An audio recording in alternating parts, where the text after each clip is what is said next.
Alright everyone, we're here for Macbeth Act 3, our plot review.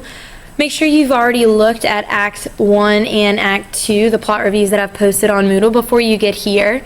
There's a few things that happen in this act that can be very confusing, so you want to make sure you have a good understanding of the rest of the play before you get started here. Particularly, we meet a lot of new characters in this act that we have not yet seen, or at least haven't seen much of before. So let's get started.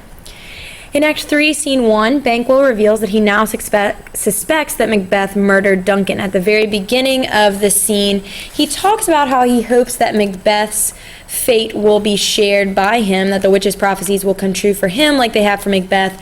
But he also says that, "I fear thou playedst most foully for it."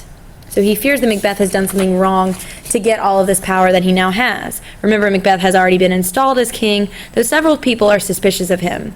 To maintain normal appearances, Macbeth invites Banquo to a banquet at court, and out of fear, Macbeth hires assassins to kill Banquo and his son Fleance to ensure that Banquo's descendants cannot inherit the throne.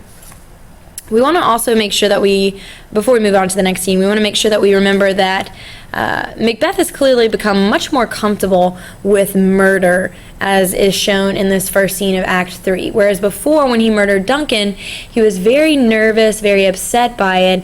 Now he very coldly calculates the murder of his best friend, comrade in arms, Banquo, and Banquo's very young son. Now, in Act 3, Scene 2, we see a new Lady Macbeth. She expresses her discontent and then scolds Macbeth for brooding about Duncan's murder.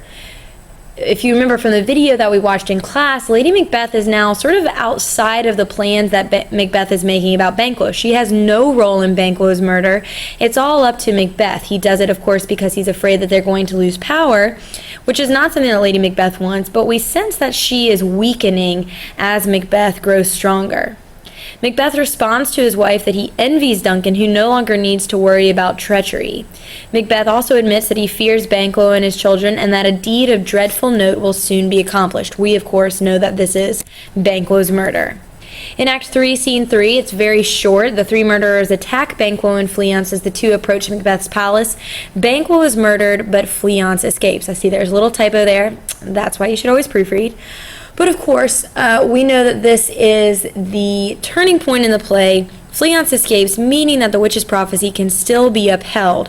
This is very, very, very significant. I want you all to memorize this, remember it, and underline it in your text in Act 3, Scene 3, as Banquo tells Fleance to fly, fly, fly.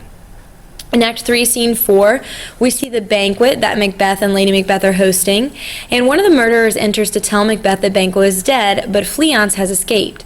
Macbeth begins to see Banquo's ghost taking his seat at the table, and he freaks out, and as Macbeth speaks to the ghost, Lady Macbeth tries to cover for her husband, then dismisses the guest completely. Macbeth says to Lady Macbeth that he will send for Macduff and visit the Weird Sisters again. He's hoping that they're going to reveal something about the future that will be helpful to him later on. In Act 3, Scene 5, we didn't read this in class, but we want to at least know what happens here. Hecate, the queen of the witches, she's a goddess, chastises the Weird Sisters for leaving her out of their previous encounters with Macbeth and promises to marshal magic forces to ensure Macbeth's ruin. And in Act 3, Scene 6, Lennox expresses his suspicions of Macbeth to an unnamed lord.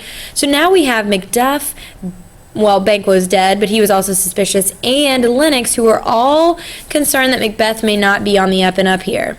The Lord reports that Macduff, who refused to answer Macbeth's summons, has gone to England to obtain the aid of King Edward and Lord Seward in order to remove the tyrant Macbeth and restore the Scottish crown to Malcolm, who is Duncan's son and heir. So, here at the end of Act 3, Macbeth is still king, but there are several people who are suspicious of him. He's hallucinating and seeing the ghost of the people that he has murdered.